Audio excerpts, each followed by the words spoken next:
आयुक्तालया हद्दीमध्ये विविध पोलीस स्टेशनला जे मोबाईल चोरीला गेले होते अथवा गहाळ झाले होते असे बरेच मोबाईल जे आहेत रिकवर केलेले आहेत। सुमारे 171 मोबाईल आमच्या सायबरच्या टीमने आणि काही पोलीस स्टेशनने ते रिकवर केले, ज्याची किंमत जवळपास 26 लाखाच्या वर आहे। ते मोबाईल परत करण्यासाठी आम्ही आज सगळे मोबाईलचे जे ओनर्स आहेत त्यांना आज आम्ही बोलवलं होतं आणि त्यांना ते मोबाईल आम्ही आज परत केलेले आहे। बऱ्यापैकी अमाऊंट असते, त्यांना आमची विनंती राहील की अशा मोबाईलवर येणाऱ्या कुठल्याही मेसेजवर तुम्हाला म्हणजे स्वस्तात लोनचा असेल किंवा तुम्हाला कुठला काही रिवॉर्ड पॉईंट तुमचे जमा झाले किंवा कुठलेही तुम्ही कृपया परत करा आम्हाला, आणि अशा पद्धतीने त्यांना ट्रॅप करून आणि ते कुठेतरी क्लिक करतात आणि क्लिक केलं की त्याच्यामध्ये ते फसतात। तर मोबाईलवर कुठल्याही फायनान्शियल ट्रान्झॅक्शनच्या बाबतीत कुठल्याही मेसेजला अजिबात रिस्पॉन्ड करू नका, कुठे चुकून सुद्धा क्लिक करू नका।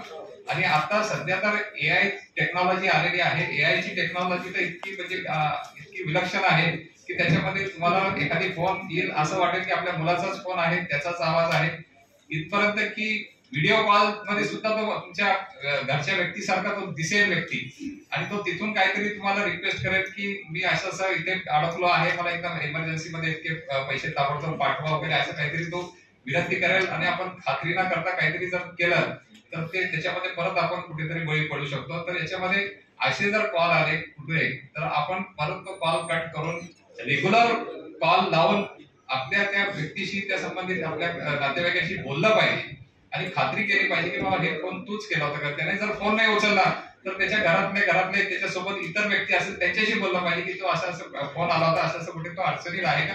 एवढे 2-3 ठिकाणावर खातरजमा केल्याशिवाय कुठलाही असं ट्रान्झॅक्शन आणि हे करू नये। स्वागत करतो। म्हणजे मोबाईल चोरी किंवा गहाळ होणे म्हणजे हा फार मोठ्या प्रमाणावर आपल्याकडे आहे आणि हे गुन्हे दाखल होत असतात, बऱ्याच ठिकाणी मिसिंग आपण दाखल करत असतो आणि हे काम सातत्याने ट्रेसिंगचं सुरू असतं आणि परंतु हे कधीच असं या पद्धतीने समोर इतक्या मोठ्या प्रमाणावर येत नाही। आमच्या सायबरच्या टीमने त्याचप्रमाणे पोलीस स्टेशन स्तरावरचे जे आहेत, बंडेरा पोलीस स्टेशन असेल किंवा इतरही पोलीस स्टेशनने अतिशय चांगली मेहनत घेऊन हे मोबाईल ट्रेस केलेले आहेत आणि ते हस्तगत केलेले आहेत।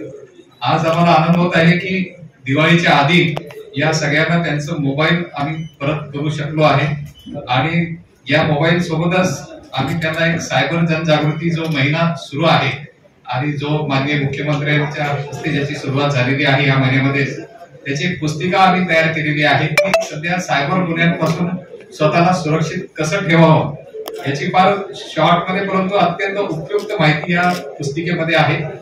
या पुस्तिकेचं पण सगळ्यांनी वाचन करावं आणि पत्रकार बंधूंना माझी विनंती आहे की त्यांनी याचाही प्रसार करावा जेणेकरून सायबर गुन्ह्यांबद्दल लोकांमध्ये जनजागृती होईल। आता हे मोबाईल देताना आणि त्या लोकांच्या चेहऱ्यावर जो आनंद दिसतोय ते बघून आम्हालाही समाधान वाटतंय की काहीतरी आपण त्यांना देऊ शकलो। तर आता परत माझी विनंती राहील सगळ्यांना की त्यांनी थोडीशी आपली मोबाईलची काळजी घ्यायला पाहिजे आणि थोडस, आणि त्याचे जे डिटेल्स असतात म्हणजे बऱ्याच वेळेला आपण सेकंड हँड मोबाईल दुकानांमधून घेतो किंवा कोणाकडूनही असंच विकत घेऊन घेतो, तर ते न करता प्रॉपर त्याचा बॉक्स असतो, बॉक्सवर त्याचा EMI नंबर असतो, बाकीचे डिटेल्स असतात, ते सगळे डिटेल्स सह तो मोबाईल जर आपल्याकडे असेल तर त्याला ट्रेस करायला थोडस सोपं जातं आपल्याला। तर ती थोडीशी खबरदारी सगळ्यांनी जर घेतली आणि सगळ्यात महत्वाचं म्हणजे आपल्या वस्तूची काळजी घेणे, हे पण मला वाटतं आता इतकं सगळं अनुभवानंतर ते सगळेच घेतील।